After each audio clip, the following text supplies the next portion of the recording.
Hindi ko alam kung ano naisip nitong si Coach Mav, biglang naghamon sa kalsada ng Quiapo. Shooting tayo, shooting. Pag manalo, may 1,000. Bitaw pa lang ng kalaban talaga may kalalagyan ka na, Coach Mav. Tignan nyo naman ang suwabing-suwabe, perfect form. Isang araw, nag-iikot-ikot kami dito sa Quiapo. May mga bibilin kasi kami, kakailanganin para sa mga missions na gagawin namin. Katulad na lang ng Busking, Crusade, and Evangelism. At habang nag-iikot-ikot ay marami nga tayo nakakasalamuha. Ito nga, lumabas pa sila ng shop nila. So guys, bago natin ituloy ito, ay meron muna akong gustong i-share sa inyo. Sabi sa Proverbs 29 verse 25, fearing people is a dangerous trap, but trusting the Lord means safety. Napakalinaw na ang takot daw sa tao ay isang patibong. At marami sa atin na dun bumabase sa mga desisyon na ginagawa natin. Natatakot ka na baka magalit yung mga tao sa paligid mo. Well, of course, hindi ito para bastusin sila or gumawa na masama. Pero kung ang gagawin mo ay kalooban ng Diyos, hindi mo na dapat iniisip kung anong iisipin ng iba. Dahil ang tanging mahalaga na lang para sa'yo ay kung ikatutuwa ba ng Panginoon ang gagawin mo. But how can you really please God if you want to please the people around you? Maraming nagpipreach, nagsishare ng salita ng Diyos. Ang hindi na nila masabi ang totoo kasi natatakot silang masaktan yung mga tao sa paligid nila. And of course, hindi mo yun gagawin para makasakit. Pero kahit ano kasing gawin natin, may masasaktan at masasaktan dahil napakatalas ng salita ng Diyos at inuungkat nito lahat ng kasalanan. Pero gaya ng binasa natin, kung meron kang takot sa tao ay nasa patibong ka. I pray na simula ngayon, Diyos na ang iisipin mo sa kada galaw mo. Sa Kanya ka magtiwala at sana po ay malinaw at naiintindihan niyo po talaga mensahe ng video na to. At habang naglalakad ako, nakakita ako ng half court. Wala mo ba naman naghamon sa Quiapo itong si Coach Mav? Shooting tayo, shooting.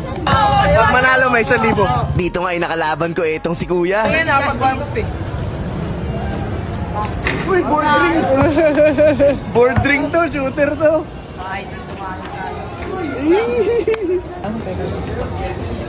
Uy, dalawa pa.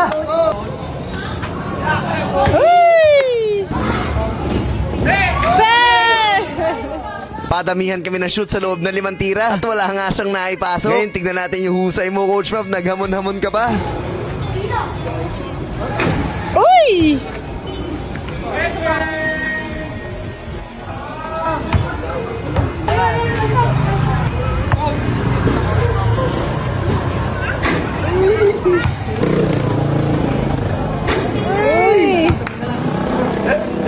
May pag-asa ka ba pag sumablay to?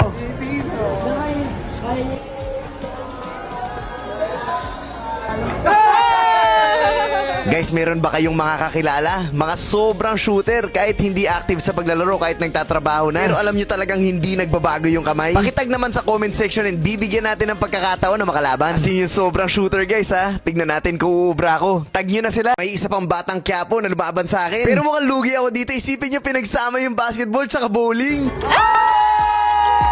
Shooter to. Pasok, hindi. Pasok!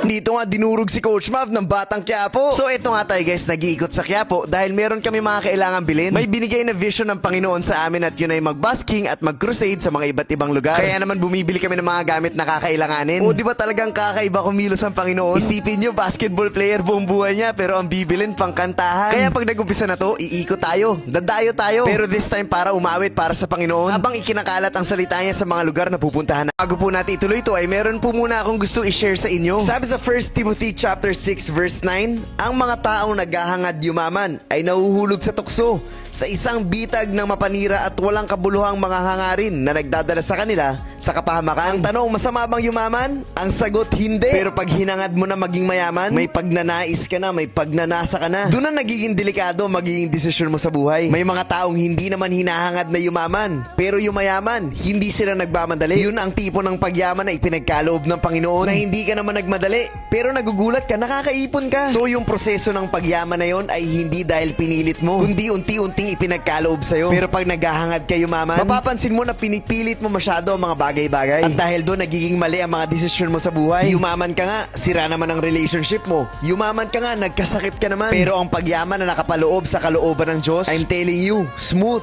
peaceful, masaya lang at hindi pilit. At dahil doon ay nakakapagdesisyon ka ng tama. At yun ang tipo ng yaman na nagagamit para sa kalooban ng Panginoon. So sana po malinaw ang pinagkaiba na naghahangad ka at ibinigay sa'yo ng kusa. At sana po ay malinaw at naintindihan niyo po talaga mensahe ng video na to. Sa totoo lang, wala talaga akong alam sa mga gamit na binili nila. Hindi ko maintindihan. Pero ang alam ko lang, lahat ng ito ay magagamit para sa pag-share ng Word of God. So kahapon nga, meron tayong nilabanan dito sa Quiapo at nanalo nga ako dito sa kanya. At nang manalo ko, to the rescue yung kaibigan niya. Ito nga at siya naman yung lalabanan natin. Dito talaga mukhang meron na akong kalalagyan. May 1K ka pag nanalo ka. Uy! Patay yung butiki doon. Pinagsama yung basketball tsaka bowling. Tignan niyo naman yung forma nito. Parang nakokontrol yung bola sa ere. Enzo, kunin mo nga isang bola doon sa baba. Uy!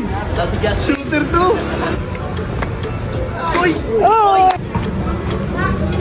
Wow! Sayang. Isa lang ang na-shoot niya. So kailangan ko lang makashoot ng dalawa. Uy! Uy! Ay, kable. Uy, parang may 1K na! Uy! Pasok hindi? Ba?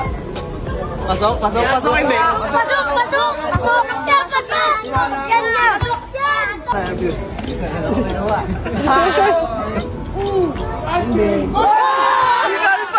Nagtanong-tanong ka pa kung papasok, umapir ka pala, hindi pala tatama ng ring. Natalo tayo! May 1,000 ka, RJ! Thank you, Lord! So guys, saan kaya tayo susunod na mamimigay? Tag yun na yung mga shooter niyong kakilala. Titignan ko lang kung uubra ako sa kanila. Jesus, you knew me from the start. You saw the deepest part of my heart.